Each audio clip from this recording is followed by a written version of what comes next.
దేవునికి స్తోత్రం కలుగును గాక.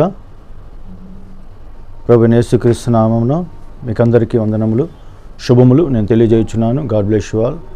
మిషన్ దేవుని మీద దీవించును గాక. మరొకసారి ఈ యొక్క వీడియోలో వికేఆర్ గారి యొక్క 1S7 ప్రోగ్రామ్ యొక్క సెషన్ 1లో బాప్టిజంకి సంబంధించిన ఆ యొక్క డిస్కషన్లో మరి నేను ఇప్పటివరకు 2 వీడియోలు చేశాను. ఇప్పుడు ఇంకా మూడో వీడియో ఇది. ఈ మూడో వీడియోలో సహోదరుడు గాబ్రియల్ గారి యొక్క క్వశ్చన్స్కి నేను కొన్ని సమాధానాలు చెప్పడానికి ప్రయత్నం చేస్తాను. దయచేసి అందరూ గమనించవలసిందిగా ప్రభునామం పెట్టి కోరుచున్నాను. అందరికీ వందనాలండి. ఇప్పటివరకు సహోదరులు చెప్పిన విషయాలను నేను ఏకీభవిస్తున్నాను. మరికొన్ని విషయాలు పెద్దల ముందు పెట్టే ప్రయత్నం చేస్తాను. పెద్దలు మాట్లాడుతూ ఏమన్నారంటే, పేతురు గారు చెప్పినట్లుగా బాప్తిసం తీసుకుంటే నరకం వెళ్ళిపోతారా అని అడిగారు. యేసుక్రీస్తు వారు చెప్పినట్లుగా చేస్తే నరకం వెళ్ళిపోతారా అని నేను మిమ్మల్ని అడుగుతున్నాను. దాన్ని చూడండి, మళ్ళీ అది రిపీట్ అవుతుంది కాబట్టి ఇప్పటికే మీరు సహోదరుడు గాబ్రియల్ గారు మీరు మాట్లాడేసరికి ఇప్పటికి ఆల్మోస్ట్ 1 అవర్ 1.5 అవర్ అయిపోయింది. గంట పైన అయిపోయింది ఇప్పటివరకు ఆ డిస్కషన్ స్టార్ట్ అయ్యి ఆ 1S ప్రోగ్రామ్. మేము 5గురము ఒక్కొక్కరికి 10 నిమిషాలు టైం ఇచ్చినప్పుడు మేము చెప్పుకుంటూ వచ్చాము. ఆ తర్వాత ఆర్గ్యుమెంట్ కూడా జరిగింది కదా, డిస్కషన్ అయింది. ఆ యొక్క ఒక్కసారి వీడియో వెనక్కి మీరు పెట్టుకొని కనుక మళ్ళీ విన్నట్లయితే మీరు వేసిన క్వశ్చన్ అసలు యాక్చువల్గా వేసి ఉండేవాళ్ళు కాదు. అంటే మేము ఏదైతే మాట్లాడుకుంటూ వచ్చామో అది కనుక మీరు మనసు పెట్టి మీరు కరెక్ట్గా విన్నట్లయితే ఖచ్చితంగా ఆ సమాధానం మీకు అర్థమైపోయేది ఈ పాటికి. అది మీరు పట్టుకోలేకపోయారు, అందుకే మీరు మళ్ళీ క్వశ్చన్ చేశారు. యేసుక్రీస్తు నామమున అని బాప్తిజం వెళ్తే నరకానికి వెళ్ళిపోతారా అని అసలు అది కాదు క్వశ్చన్. మీరు దాన్ని బేస్ చేసుకుని ఏమన్నారు, అలాగే తండ్రి కుమారు ప్రభు చెప్పిన విధంగా తండ్రి కుమారు పరిశుద్ధాత్మ నామమున తీసుకుని వెళ్ళి నరకానికి వెళ్ళిపోతారా అనేది. దానికి దీనికి అసలు ప్రభువు చెప్పినదే వారి శిష్యులు చేశారు.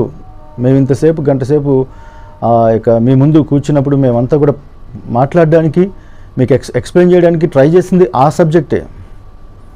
ప్రభు ఏదైతే చెప్పాడో శిష్యులు చేశారు. ఇది మీరు పట్టుకోలేదు కాబట్టి ఈ విధంగా క్వశ్చన్ చేశారు. ఓకే, లేకపోతే తండ్రి కుమార పరిశుద్ధ నామం కోసం మాట్లాడుతూ వాళ్ళు దాన్ని పక్కన పెట్టి యేసు నామంలో ఇచ్చారు అపోస్తులు అని చెప్పారు. నిజంగానే ఇది యేసు నామంలో ఇచ్చారు కనుక మేము ఇస్తున్నాం చెప్తున్నాం అని అంటే ఓకే, అంతవరకు ఓకే. చాలామంది యేసు నామంలో బాప్తిసం ఇవ్వాలి, ఇది బ్రహ్మ గారు చెప్పారు, బ్రహ్మ గారికి ఇది దేవుడు బయలుపరిచారు అని చెప్తున్న వాళ్ళు చాలామంది ఉన్నారు. నేను మాట్లాడి మీరు ఎందుకు మాట్లాడుతున్నారంటే, అలాంటి వారిని మేము ఖండిస్తున్నాం. మాతో పాటు మీరు కూడా బ్రహ్మ గారికి అలాంటి దేవుడు ఏం చెప్పలేదు అని మీరు బ్రహ్మ గారిని కూడా ఖండిస్తే ఈ సభాముఖంగా చాలా బాగుంటుంది అన్నది నా ఆలోచన. ఫస్ట్ వీడియోలో దీని గురించినటువంటి ఆన్సర్ ఉంది. సోదరుడు గాబ్రియల్ గారు, మీరు ఒకసారి నా ఫస్ట్ వీడియో పీటర్ గారి యొక్క క్వశ్చన్స్కి ఆన్సర్ చేసిన దాంట్లో దీనికి సమాధానం ఉంది. మీరు ఒకసారి దాన్ని విన్నట్లయితే ఖచ్చితంగా నేను ఆల్రెడీ ఫార్వర్డ్ చేశాను, అప్లోడ్ చేశాను యూట్యూబ్లో. మీ నంబర్స్ నాకు తెలియదు, ఓన్లీ వికేఆర్ గారికి మాత్రమే పంపించాను నా వీడియో. ఒకవేళ మీరు నంబర్స్ కనుక నాకు ఏమైనా దొరికితే నేను ట్రై చేస్తాను, లేదంటే మీకన్నా పర్సనల్గా పంపిస్తాను. ప్రస్తుతానికి మాత్రం వికేఆర్ గారికి ఒక్కడికే నేను నా యొక్క వీడియో నేను ఫార్వర్డ్ చేశాను. దాంట్లో ఈ సమాధానం ఉంది. ఓకే, ఎందుకంటే యాక్చువల్గా బ్రహ్మ గారికి దేవుడు బయలుపరిచాడు. నిజంగానే బ్రహ్మ గారికి బయలుపరిచిన తర్వాత ఇప్పుడు మాకెందుకు, మేము ఎందుకు బాప్తిజం తీసుకున్నామంటే, మళ్ళీ రెండోసారి మేము బాప్తిజం తీసుకున్నామంటే మాకు అది బయలుపరిచాడు దేవుడు. మొదటిది కరెక్ట్ కాదు కాబట్టి వాక్యానుసారమైన బాప్టిజం ఏదైతే ఉందో అది మేము తీసుకున్నాము, అంటే దేవుడు మాకు బయలుపరిచాడు అది. అలాగే దేవుడు ఇంకా మనతో ఉన్నాడు కాబట్టి ఆయన వాగ్దాన ప్రకారము యుగ సమాప్తి పర్యంతము సదాకాలం మీతో ఉంటానన్నాడు. ఆయన బిడ్డలతో ఆయన ఉన్నాడు కాబట్టి ఆత్మస్వరూపిగా ఆయన ఏదైతే ఇప్పుడు ఆయన తెలియజేయాలనుకుంటున్నాడు తన బిడ్డలకి అది తెలియజేస్తున్నాడు. బ్రహ్మ గారికి తెలియజేశాడు, కానీ బ్రహ్మ గారికి ఫస్ట్ టైంగా తెలియజేయడు. వాళ్ళకి బ్రహ్మ గారు రాకముందు వాళ్ళ వెనకాల కూడా ఈ కాలంలో బ్రహ్మ గారు ఎట్లాగో ఆయన రాకముందు వెనకాల కూడా చాలామంది ఉన్నారు దేవుని యొక్క సేవకులు. వాళ్ళకి దేవుడు బయలుపరుచుకుంటూ వచ్చాడు. అలాగే మొట్టమొదటిసారిగా ఈ బయలుపట్టించింది శిష్యులకి ఇచ్చాడు. ఆ బయలుపాటును బట్టి వాళ్ళు బాప్తిసం ఇచ్చారు, యేసుక్రీస్తు నామమున బాప్తిసం ఇచ్చారు. ఓకే, ఇక మేము అపోస్తుల బోధని అనుసరిస్తున్నామండి. అపోస్తులైన పేతురు గారు యేసునామంలో చెప్పారు, అపోస్తుల బోధన మేము అనుసరిస్తున్నామండి అంటున్నారు. చాలా మంచిది. అపోస్తుల బోధన అనుసరిస్తున్నాం అంటున్నారు, చాలా మంచిది. మరి సువార్తలతో పనిలేదా? అపోస్తుల బోధన మేము అనుసరిస్తున్నామండి అంటున్నారు, మరి సువార్తలతో పనిలేదా? ఒకసారి మీరు ఆలోచించండి. అదే డిస్కషన్లో అంతా మేము చెప్పడానికి ట్రై చేసింది అదే. సువార్తలను బేస్ చేసుకొని అపోస్తుల బోధ ఉంటుంది. ఓకే, ముందుకెళ్తే మీకు అర్థమవుద్ది. సువార్తలో దేవుడు ఏదైతే ఆజ్ఞాపించాడో ఆ ఆజ్ఞని అపోస్తులు నెరవేర్చారు, అంతే. సువార్తలే పునాది, ప్రభు మాటే, ఆయన మాట ఆత్మయుజ్జీవము, ఆయనే సత్యము, ఆయనే మార్గము. అంటే దేవుని యొక్క మాట 3 సంవత్సరాల పరిచర్యలో ప్రభు ఏదైతే బోధించాడో ఆ బోధే అపోస్తులకి అదే పునాది. ఆ తర్వాత ఎన్ని సంఘాలు అయితే వస్తున్నాయో ఆ సంఘాలన్నింటి కూడా పునాది అదే అవ్వాలి. ఓకే, ఇక సువార్తలతో పని లేదని నేను అడుగుతున్నాను, కానీ నేనే సమాధానం చెప్తున్నాను. సువార్తల్లో ఉన్నదే అపోస్తులు చెప్పారు. మళ్ళీ అర్థమైంది కదా నేను అన్నమాట? జ్ఞాపకం చేసుకుంటూ ఉండండి. మీరు వేసిన మీ పక్కన పీటర్ గారు వేసిన క్వశ్చన్కి, లేకపోతే వీకేఆర్ గారు చెప్తున్న ఆ యొక్క క్వశ్చన్కి మీలోనే ఉన్నటువంటి మీ యొక్క తోటి సేవకులైనటువంటి ఆ యొక్క 1S యొక్క ప్యానెల్లో ఉన్నటువంటి సేవకులకి ఎవరైతే ఒక క్వశ్చన్ చేస్తున్నారో దానికి సమాధానం పక్కన వాళ్ళ నుంచి వస్తూ ఉంది. ఇప్పుడు ఒక క్వశ్చన్కి మీ యొక్క తోటి వాళ్ళు వేసినటువంటి క్వశ్చన్కి సమాధానం ఇప్పుడు మీరు చెప్పారు. అపోస్తులు ఏదైతే సువార్తలు ఏదైతే ఉందో అది అపోస్తులు చేశారు. ఇప్పుడు మీరు చెప్పింది అది ఒకసారి వెనక్కి పెడతాను చూడండి. సువార్తలతో పనిలేదా? అపోస్తుల బోధన మేము అనుసరిస్తున్నామండి అంటున్నారు, మరి సువార్తలతో పనిలేదా? ఒకసారి మీరు ఆలోచించండి. ఇక సువార్తలతో పని లేదని నేను అడుగుతున్నాను, కానీ నేనే సమాధానం చెప్తున్నాను. సువార్తల్లో ఉన్నదే అపోస్తులు చెప్పారు. సువార్తల్లో ఉన్నదే చెప్పిందే అపోస్తులు చెప్పారు. అది మీకు వచ్చింది కదా ఆన్సర్ మరి, కానీ మీరు చెప్పలా. ఇంకా అపోస్తులు చెప్పారు, మా బ్రహ్నం గారు చెప్పారు, ప్రవక్త, మేము నమ్ముతున్న ప్రవక్త బ్రహ్నం గారు చెప్పారు. అపోస్తులు ఏదైతే బోధించారో, పౌలు ఏ బాప్తిజం అయితే ఇచ్చాడో, పౌలు ఏదైతే బోధ చేశాడో, ఒక బాప్టిజం అనేది నాట్ ఓన్లీ ద బాప్టిజం, తర్వాత దేవుడు ఒక్కడ 2 3 అనే సంగతి ఉంది. తర్వాత మొట్టమొదటి మెట్టది వీకేఆర్ గారు చెప్పినట్టు రక్షణలోనికి వెళ్ళటానికి ఒక మొదటి మెట్టది. 2000 సంవత్సరాల క్రితము శిష్యులు ఏదైతే ప్రసంగం చేశారో, అపోస్తలుడైన పౌలు గారు ఏదైతే బోధించారో, ఏ బాప్తిజం అయితే వాళ్ళు ఇచ్చారో అదే ఇప్పుడు బ్రహ్నం గారు కూడా ఇచ్చారు. మీరు అదే చెప్పారు ఇప్పుడు, కానీ మీరు ఇవ్వలే. ఇంకా అది గ్రహించండి కొంచెం. వాళ్ళు ఏదైతే ప్రభు చెప్పింది, సువార్తలు చెప్పింది అపోస్తులు చేశారు. మీరే చెప్పారు ఆన్సర్. ఇప్పుడు మీరు చేయాలి. ఇప్పుడు మీ దగ్గర ఆగిపోయింది ఆ యొక్క బండి. ఆ ట్రైన్ ఎప్పుడైతే ఆగిపోయిందో, రాకడనే రైలు బండి కదా, మనం వెళ్తున్నాం, ప్రయాణంలో ఉన్నాం కదా. ఆ ప్రయాణంలో ఉన్నప్పుడు ఇప్పుడు మీ యొక్క స్టేషన్ ఆగింది, మీరు ఎక్కాలి ఇప్పుడు ఈ ట్రైన్లో. మేము ఆల్రెడీ వెనకాల నుంచి వస్తూ ఉన్నాం. జస్ట్ వెనకాల స్టేషన్లో మేము ఎక్కాము, ఇప్పుడు ముందు స్టేషన్లో మీరు ఎక్కుతారు, అంతే తేడా, డిఫరెన్స్ ఏం లేదు. కానీ అందరం కలిసి వెళ్ళేది ఒకే గమ్యానికి అయినది. దేవుని స్తోత్రం కలుగును గాక. డెస్టినేషన్ ఒకటే, మనం అందరం రీచ్ అయ్యేది ఒక దగ్గరికి వెళ్తున్నాము. కాకపోతే ఒక్కొక్కళ్ళు ఆయా వంతులు ఒక్కొక్కళ్ళు వచ్చి ఎక్కుతూ ఉన్నారు ట్రైన్, అంతే. ఇప్పుడు మీ వంతు వచ్చింది కాబట్టి మీరు అపోస్తుల వంతు వచ్చింది. తర్వాత పౌలు గారు చెప్తున్నారు, ఇప్పుడు నా వంతు నా శరీరం ముందు నేను చేస్తున్నానన్నాడు. ఓకే, దయచేసి గమనించండి. అందుకే ఈ నామాన్ని బట్టి మీరు మాట్లాడకూడదు అంటే పేతురు మాట్లాడతారు. పేతురు ఏమన్నాను, విన్న వాటిని కన్న వాటిని చెప్పకుండా ఉండలేమన్నారు. అంటే విన్న వాటిని కన్న వాటిని చెప్పకుండా ఉండలేమన్నారంటే వాళ్ళు ఎవరిది బోధించారు? వాళ్ళు యేసుక్రీస్తు వారు చెప్పిందే బోధించారు. యేసుక్రీస్తు వారు చెప్పింది కరెక్ట్. అది ఆన్సర్ మీరు కూడా చెప్పారు. మేము కూడా విన్న వాటిని కన్న వాటిని మేము చెప్పలేకుండా ఉండలేకపోతున్నాం. మనం ఎందుకు రిస్క్ తీసుకొని మీ దగ్గరికి వచ్చామో, ఎందుకు మేమంతా ఒత్తిడితో టెన్షన్ మీ దగ్గర రావాలంటే మేము ఏదైతే విన్నామో, ఏదైతే కన్నామో అది మీకు చెప్తా ఉన్నాం ఈరోజు. అపోస్తులు అందుకనే వాళ్ళు శాస్త్రుల పరిచయాలు యాజకులు అప్పుడు క్వశ్చన్ చేశారు, అయ్యా ఏంటి మీ మాట వినాలా దేవుని మాట వినాలా అంటే, దేవుని మాట వినాలి, మీ మాటగా మేము పక్కన పెట్టేస్తున్నాం. అప్పుడు ఆ రోజు అపోస్తుల కార్యాలు ఎట్లయితే శిష్యులు ఏ విధంగా అయితే చెప్పారో, ఇప్పుడు మన పరిస్థితి కూడా అంతే. భూమి మీద ఖచ్చితంగా ప్రభు చెప్పింది మాత్రమే మనం చేయాలి.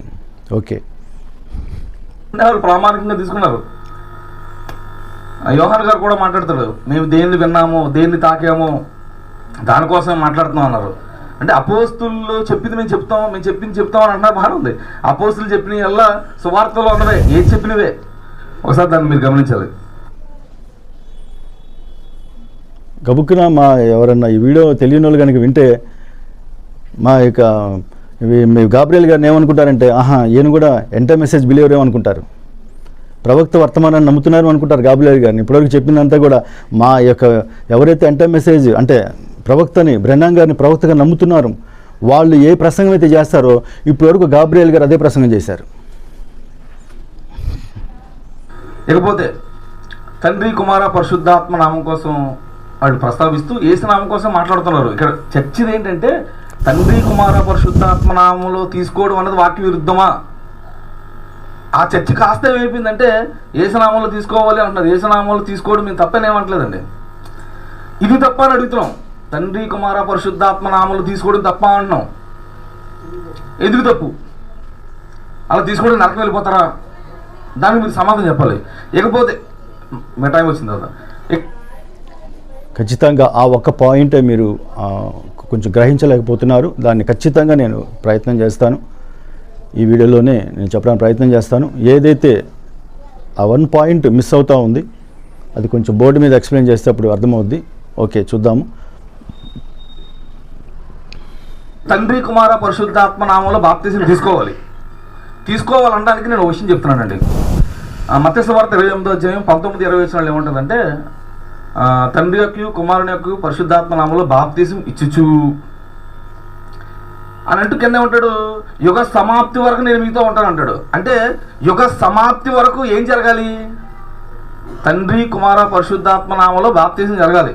యుగ సమాప్తి వరకు చూస్తారు కదా. ఖచ్చితంగా ఇది కూడా బ్రెన్నాన్ గారి యొక్క ఏదైతే సత్యం ఉందో అపోస్తులు చెప్పినటువంటి బోధలో ఆ పాయింట్ మీరు కూడా చెప్పారు మళ్ళీ ఇప్పుడు. అందుకే నేను చెప్తున్నాను కదా, ఈ మాట కనుక ఎవరైనా మేము నమ్ముతున్న మేము కలిగినటువంటి ఆ ఫెలోషిప్ ఆ యొక్క విశ్వాసంలో ఎవరైతే ఉన్నారో వాళ్ళు కనుక మీ మాట వింటే ఖచ్చితంగా ఓకే ఈయన కూడా ప్రవక్త నమ్ముతున్న వ్యక్తి అనుకుంటారు ఖచ్చితంగా. ఎందుకంటే అలాగే ఉన్నాయి మీ మాటలు.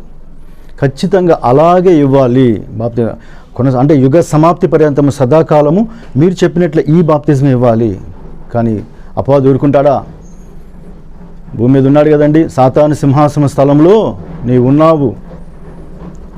దేవుడు మొదటి రాకల్లో భూమి మీదకి వచ్చినప్పుడే అపవాదిని దేవుడు ఎదుర్కొన్నాడు, పోరాడాడు ఫేస్ టు ఫేసు.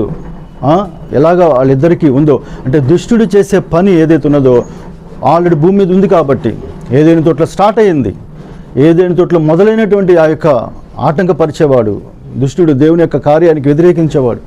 వాడు ఏ విధంగా పనిచేస్తున్నాడో వాడు చేసిన పని ఇది.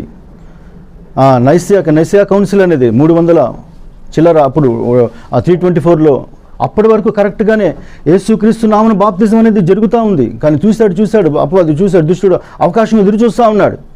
40 రోజులు టైం వచ్చింది, ముగించిన టైం వచ్చింది వాడికి. టక్కనప్పుడు ప్రభు దగ్గరికి వచ్చాడు. ఫస్ట్ రోజు రాలా, 40 డేస్ ఆ యొక్క ఎప్పుడైతే ఆ ముగించబడిందో అప్పుడు ఆ యొక్క ఉపవాసం ఆయన అప్పుడు వచ్చాడు. ఎందుకంటే వాడికి తెలుసు, ఎందుకంటే వాడు ఎంతో కుయుక్తిపరుడు తెలుసు కదండి.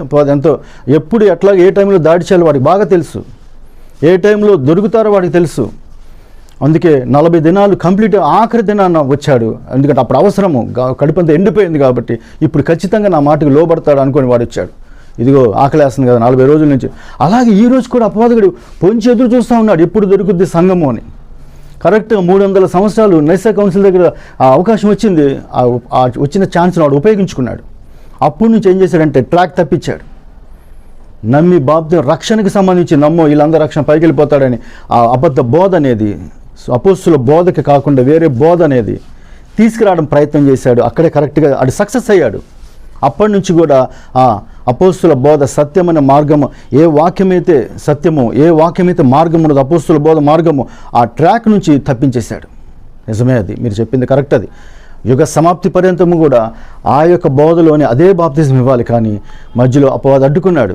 ఇవన్నీ ఎరిగినాడు, చూస్తున్నాడు దేవుడు. అందుకే ఆయన మళ్ళీ ఎంతోమంది పాత నిబంధనలో మోషే ద్వారా ఇవ్వబడిన ధర్మశాస్త్రం అనేది ఎప్పుడైతే తన బిడ్డలు పక్కన పెట్టేసుకుంటూ వచ్చారో అప్పుడు దేవుడు మళ్ళీ ప్రవక్తలను పంపించుకుంటూ వచ్చాడు. ఎందుకు పంపించాడు మళ్ళీ ప్రవక్తల్ని?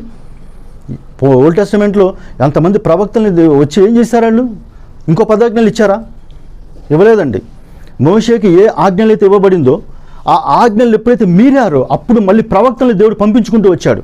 వాళ్ళు వచ్చి ఏం చేయట్లా, ఇంకొక ధర్మశాస్త్రం ఇవ్వాలా, ఇంకొక పదాజ్ఞలు యాడ్ చేయలేదు దానికి. ఆల్రెడీ దేవుడు మోషేకి ఏ ధర్మశాస్త్రం అయితే ఇచ్చాడో, ఏ ఆజ్ఞలు అయితే ఇచ్చాడో దానిని మళ్ళీ రిమైండ్ చేశారు వాళ్ళు. ఇదిగో విగ్రహారాధన చేయకూడదు, నీ దేవుడైన యెహోవా ఆయన అని పదాజ్ఞలు మళ్ళీ వాళ్ళు ఎప్పుడైతే మీరారో ఫాలో అవటము, వాటిని మళ్ళీ జ్ఞాపకం చేస్తున్నారు. వాళ్ళు వచ్చి, అయ్యా ఇదిగోండి దేవుడు మీ ఇచ్చిన ధర్మశాస్త్రం, మళ్ళీ రండి మీరు మార్గంలోనికి. ప్రభువే చెప్తున్నాడు, అవిశ్వాసుల భ్రష్టులైన బిడ్డలారా మీ మళ్ళీ తిరిగి నా ఎద్దుకు రండి అన్నాడు పాత నిబంధనలో. మీ యొక్క అవిశ్వాసాన్ని నేను బాగు చేస్తానంటే ఆ ట్రాక్ తప్పించేశాడు దుష్టుడు. మళ్ళీ దేవుడు ఏం చేస్తానంటే మళ్ళీ ప్రవక్తలను వాళ్ళతో వన్ బై వన్ పంపించుకుంటూ వచ్చి ట్రాక్లోనికి తీసుకొస్తా ఉన్నారు వాళ్ళు. పాత నిబంధనలు ఏదైతే జరిగిందో అలాగే కొత్త నిబంధనల సంఘానికి దేవుడు సువార్తనిచ్చాడు. ఈ సువార్త నుంచి మళ్ళీ ట్రాక్ తప్పించాడు అపవాది. అప్పుడు మళ్ళీ దేవుడు ఏం చేశాడంటే అప్పుడు ప్రవక్తలను పంపించిన దేవుడు ఇప్పుడు కూడా ఏకరీతిగా ఉన్న దేవుడు. ఆయన మధ్యలో రిఫార్మర్స్ని పంపించాడు, అంటే సంస్కర్తలు పంపించాడు. మార్టిన్ లూథర్ కానీ, జాన్ వెస్లీ గారు కానీ, ఇక ఐరేనిస్ కానీ, కొలంబా, వీళ్ళందరూ ఉన్నారు. వీళ్ళు చర్చి హిస్టరీలో కనబడతారు. మీకు తెలుసు అది బైబిల్ రిలేటెడ్ బుక్స్ చాలా ఉన్నాయి, మీరు స్టడీ చేస్తే కనపడుతుంది ఖచ్చితంగా. లైబ్రరీలో దొరుకుతాయి కదండి, లేకపోతే నెట్లో ఉంటుంది చూడండి, రిఫర్ చేయండి ఒకసారి, ఆన్సర్ వస్తుంది. మళ్ళీ రెండో రాక టైం దగ్గర పడింది కాబట్టి మళ్ళీ దేవుడు ఎందుకు ప్రవక్తను పంపించాల్సి వచ్చింది అంటే ఏ ఆది అపోస్తులకు బోధ ఏదైతే దేవుడు ఇచ్చాడో దాని నుంచి ఈరోజు సంఘము వైదొలిగింది కాబట్టి, ట్రాక్ తప్పిపోయింది కాబట్టి మళ్ళీ తిరిగి ట్రాక్లోకి తీసుకురావడానికి దేవుడు ఏం చేశాడంటే మళ్ళీ ఆ మార్గం అనేది ఏంటో చూపిస్తూ ఉన్నాడు. దేవుని స్తోత్రం కలుగును గాక. లేదండి పేతురు గారి ప్రసంగంతో యుగ సమాప్తి అయిపోయింది, ఆ తర్వాత బోధ మార్చుకోవచ్చు అంటారేమో. ఒకవేళ అలా అనుకుంటే యుగ సమాప్తి అన్నది పేతురు ప్రసంగం వరకే యుగ సమాప్తి. ఆ తర్వాత మనం ఏ సమాప్తిలో ఉన్నామో దాన్ని వాళ్ళు వివరించవలసిన అవసరం ఎంతైనా ఉంది. ఇకపోతే యేసుక్రీస్తు వారు తండ్రి యొక్క కుమారుని యొక్క పరిశుద్ధాత్మ నామములో చెప్పిన ఆ చివరి ఆ సందర్భంలో ఆయన ఏమంటాడంటే సర్వలోకానికి వెళ్ళి సర్వశిశు సువార్త ప్రకటించండి అంటాడు. పేతురు గారు ప్రసంగం చెప్పే టయానికి తండ్రి యొక్క కుమారుని యొక్క పరిశుద్ధాత్మ నామం అన్నది అక్కడితో ఆగిపోయి కొత్త విషయాన్ని ఏదైనా ఆయన చెప్తూ ఉంటే మరి సర్వలోకానికి వెళ్ళి సర్వసృష్టి సువార్త ప్రకటించండి అన్న ఆ మాట పేతురు గారు ప్రసంగం చెప్పే వరకేనా? ఆ తర్వాత సర్వలోకానికి వెళ్ళాల్సిన అవసరం లేదా? అది కూడా మీరు గమనించాలి. లేదండి సర్వలోకానికి వెళ్ళాలన్నది పేతురు ప్రసంగం తర్వాత ఇప్పటికీ ఉందన్నారు అనుకోండి, అదే ప్రసంగంలో చెప్పిన తండ్రి యొక్క కుమారుని యొక్క పరిశుద్ధాత్మ నామం అన్నది ఇప్పటికీ కంటిన్యూ అవుతుంది. ఆ విషయాన్ని మీరు గమనించాలి. 10 సార్లు విన్న క్వశ్చన్ అర్థం అవునట్టుగా ఉంది. అది క్వశ్చన్ కరెక్టే వేశారు, కానీ అర్థం అవడానికి అర్థం చేసుకోవడానికి చాలా కష్టంగా ఉంది ఆ క్వశ్చన్. అంటే ఏం లేదు, కిందది పైదా అలాగా కొంచెం తిప్పారు అంతే. కానీ దానికి ఒక వాక్యాన్ని మనం ఆధారం చూసుకుందాము. అపోస్తుల కార్యాలు 1వ అధ్యాయంలో ఉంది. మీరు అడిగిన క్వశ్చన్ కొంచెం ట్రై చేశాను అర్థం చేసుకోవడానికి, కానీ కొంచెం క్లారిటీ లేదు క్వశ్చన్లో. ఓకే,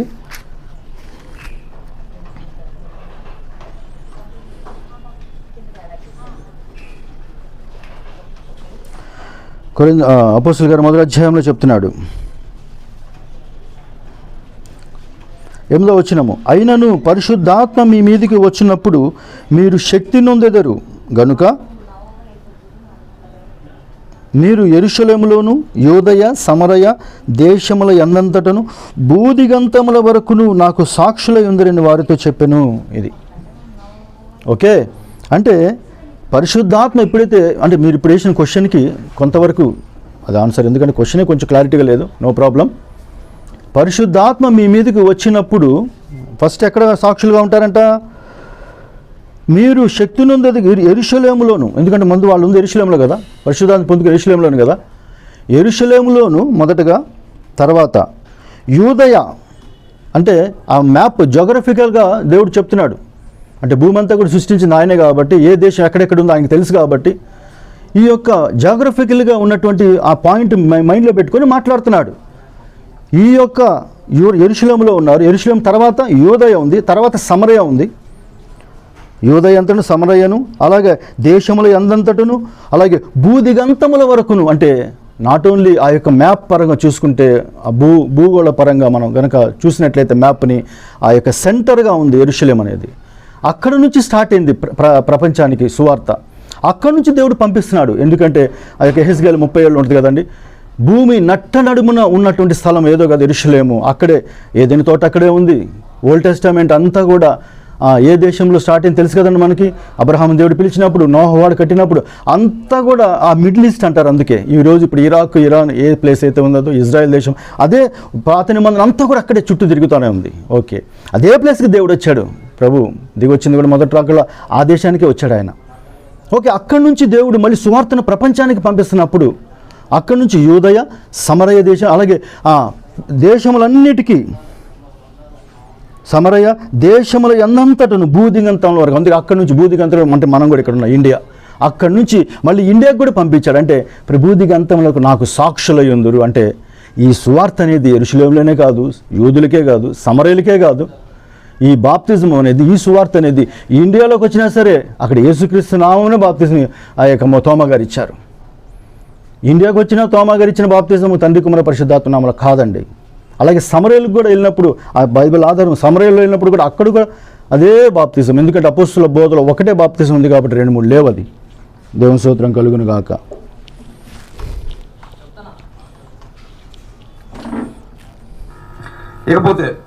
ఇకపోతే తండ్రి యొక్క కుమారుని యొక్క పరిశుద్ధాత్మ నామం అన్నదానికి ఒకవేళ పేతురు గారు వ్యతిరేకంగా అది కాదు తప్పు అని ఆయన కొత్త ప్రసంగం చేస్తున్నాడు అనుకోండి. అపోస్తలుల 2:38 యేసునామములో బాప్తిసం అన్నాడు. అది యేసుక్రీస్తు వారు చెప్పిన దానికి వ్యతిరేకమైతే,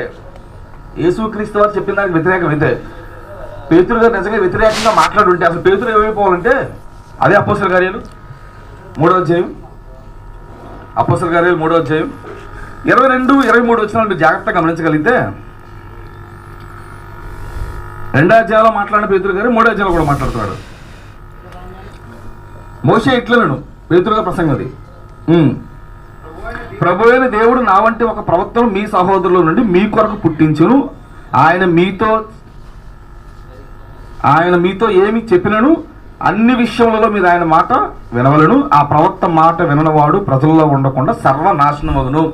యేసుక్రీస్తు వారు చెప్పిన మాటను వాళ్ళు పేతురు వినకపోయినా, దానికి వ్యతిరేకంగా మాట్లాడినా ముందు సర్వనాశనం అవ్వాల్సింది ఎవరు? పేతురు గారు. మరి అవ్వలేదు కదా, నాశనం అయిపోయారు పేతురు గారు.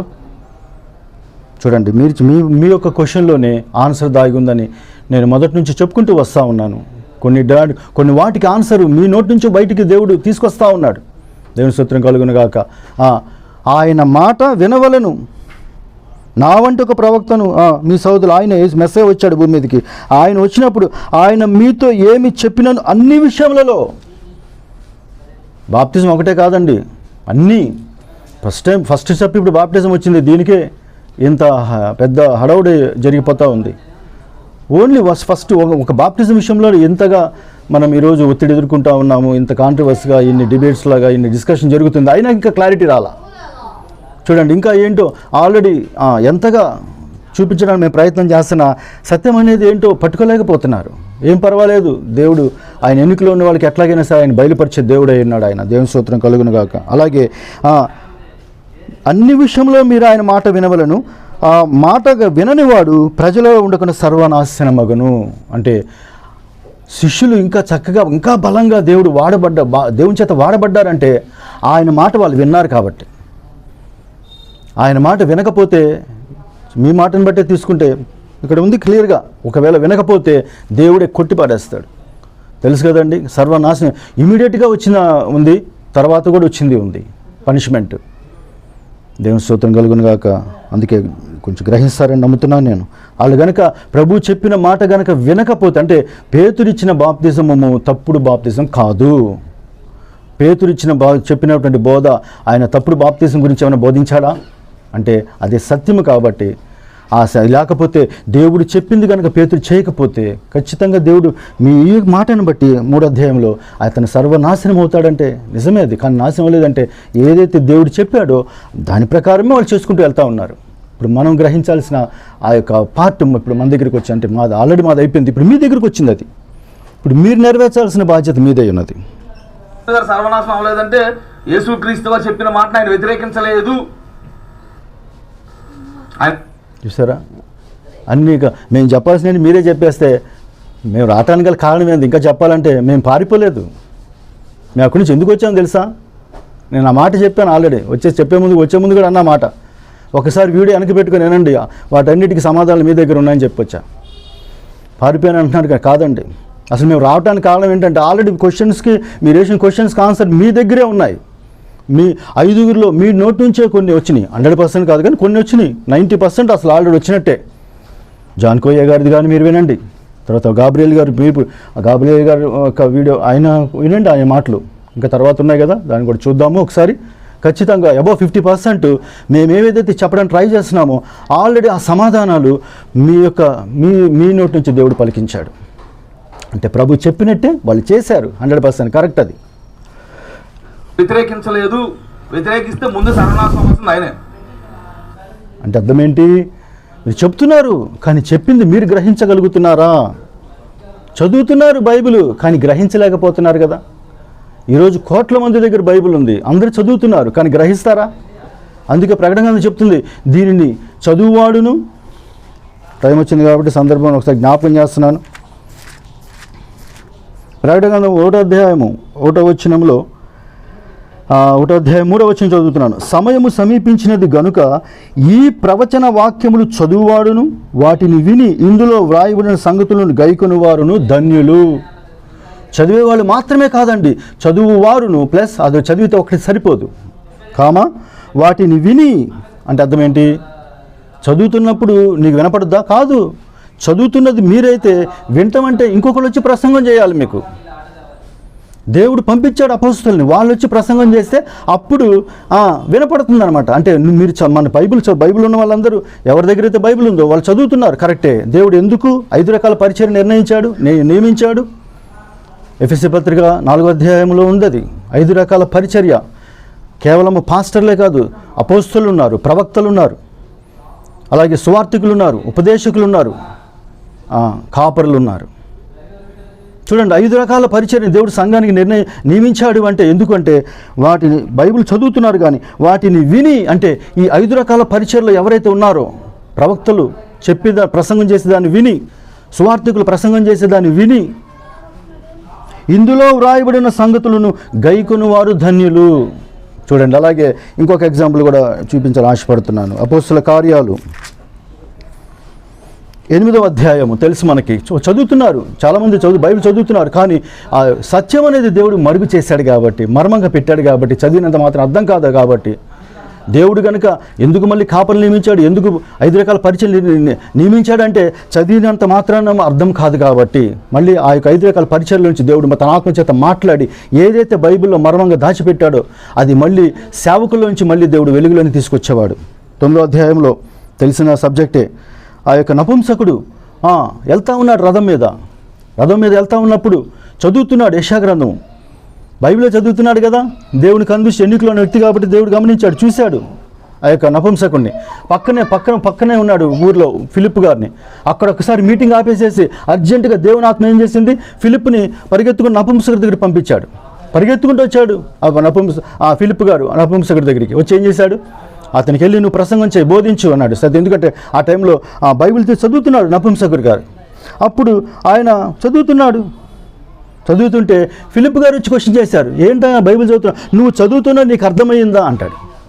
అర్థమవట్లా కానీ చదువుకుంటూ వెళ్తున్నాడు కానీ బైబిల్లో రాయబడిన అర్థం కావట్లేదు.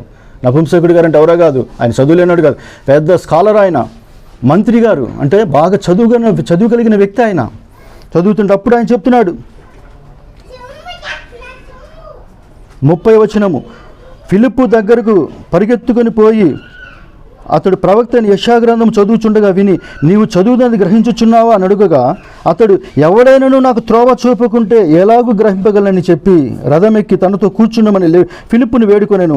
అతడు లేఖనమందు చదువుతున్న భాగం ఏదనగా యెషయా గ్రంథంలో చెప్పుకుంటూ వెళ్తున్నాడు, తెలిసిందే మనకి.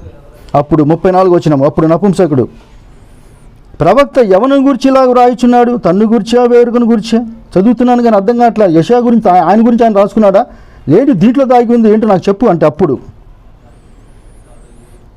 నాకు చెప్పుము, తన్ను గుర్చా వేరొకని గుర్చా దయచేసి నాకు తెలుపమని ఫిలిప్పుని అడిగాను. అందుకు ఫిలిప్పు నోరు తెరిచి ఆ లేఖనమును అనుసరించి అతనికి యేసుని గురించిన సువార్త ప్రకటించాను.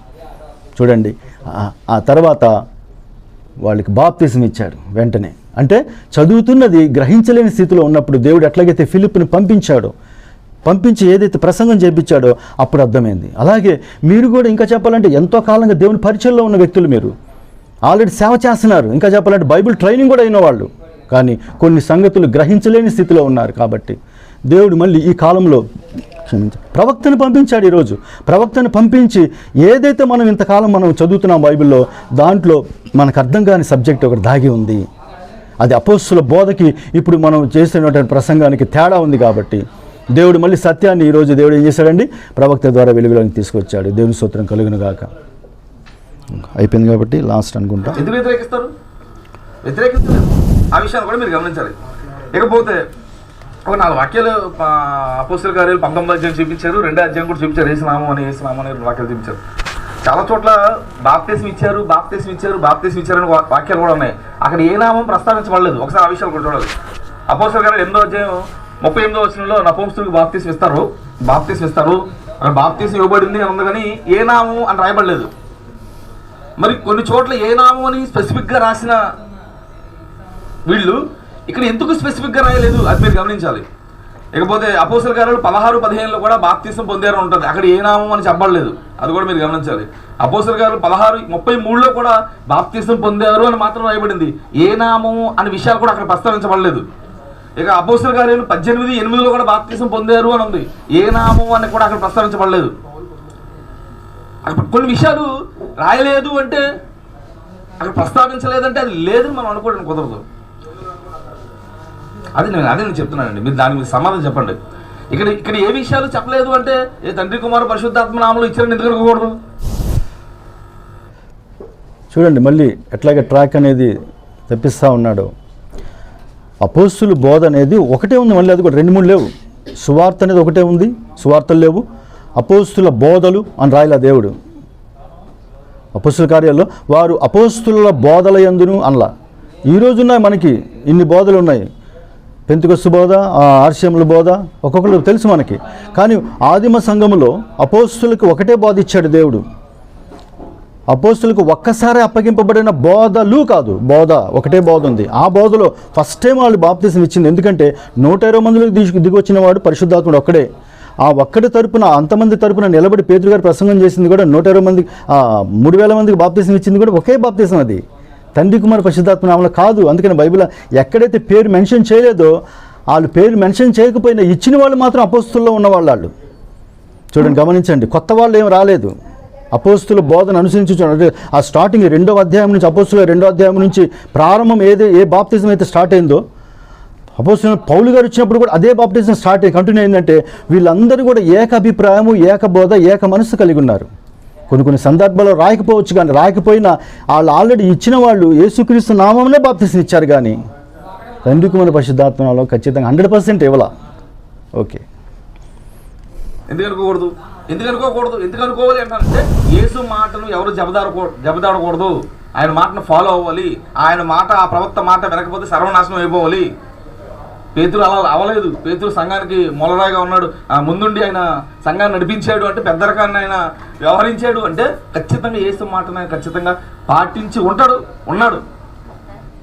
అదే కదా 3 గంటలు మీ దగ్గర ఉండి మేము మొత్తుకుంది అదే కదా. ఫస్ట్ సెషన్లో 3 గంటలు అక్కడ కూర్చొని మేము వాదించడానికి ప్రయత్నం చేసింది అంత ఇదే కదా. ఆ 3 గంటలది ఏదైతే ఉన్నదో అది ఒక్క మాటలు మీరు కరెక్ట్గా మీరు ఫినిష్ చేశారు. దానికి ఆన్సరే మీరు చెప్పింది. 3 గంటలు మేము వాదించడానికి, చెప్పడానికి ప్రయత్నం చేసింది ఏదైతే ఉన్నదో అదే ఇప్పుడు గాబ్రియల్ గారు మీ నోటి నుంచి వచ్చింది అదే. ఇప్పుడైనా మీరు గ్రహిస్తే చాలా సంతోషం అది. ఎందుకంటే ప్రభు చెప్పింది శిష్యులు చేశారు. 100% మీరు చెప్పిందే కరెక్ట్. కానీ మీరు ఇంకా చేయలా. మీరు ఇంకా వెనకాల ఉన్న ఆ ఒక్క స్టెప్ తీసుకోండి. అప్పుడు మీకు అర్థమవుద్ది పరిశుద్ధాత్మని దేవుడే అప్పుడు కుమ్మరిస్తాడు. ఎందుకంటే వాగ్దానం చేసినవాడు నమ్మదగిన వాడు కాబట్టి అప్పుడు మీరు పరిశుద్ధాత్మని వరాన్ని పొందుకుంటారు. ఎప్పుడు యేసుక్రీస్తు నామమున బాప్తిజం మళ్ళీ తిరిగి మీరు తీసుకొని మళ్ళీ మీ సంఘాలకు వెళ్ళి ఎంతమంది అయితే మీ సంఘాల్లో మెంబర్స్ ఉన్నారో వాళ్ళందరికీ మళ్ళీ తిరిగి మీరు బాప్తిజం ఇవ్వాలి. ఇది నా యొక్క విన్నపము. నాది కాదండి, బైబిల్ చెప్పే ఆజ్ఞ అది. నా యొక్క ఆశ, కోరిక అది. ఎందుకంటే 10వ అధ్యాయంలో చెప్తున్నాడు కదా పేతురు గారు, ప్రతి ఒక్కడు ఆజ్ఞాపించాడంట కొర్నేలు దగ్గర. ఎందుకంటే అది కూడా కమాండ్మెంట్ అయి ఉన్నది. అది ఓల్డ్ టెస్టమెంట్లో ఎట్లాగా ఆజ్ఞ ఇచ్చాడు దేవుడు. ఈ న్యూ టెస్టమెంట్లో కూడా ఫస్ట్ స్టెప్ అయినటువంటి బాప్టిజం కూడా అది మనకు ఆజ్ఞ అయి ఉన్నది. పాటించవలసిన బాధ్యత మంద అయి ఉన్నది. అది కనుక తండ్రి కుమార పరిశుద్ధాత్మ నామములో తీసుకోవడం కూడా తప్పేమి. కాదు. Thank you. అది లాస్ట్కి ఏమైందంటే మళ్ళీ తండ్రి కుమార తీసుకోవడం కూడా తప్పు కాదు. ఆ ఒక్క క్లారిటీని ఇంకా ఇవ్వడానికి ప్రయత్నం చేస్తాను. ఈ వీడియోస్లో అన్నీ మీరు ఒకసారి రిపీట్ చేసుకుని వినగలిగినట్లయితే ఖచ్చితంగా మీకు సమాధానం దొరుకుద్ది ఆశిస్తున్నాను. God bless you. నిశ్చయం దేవుడి మళ్ళీ దీవించును గాక. Praise the lord.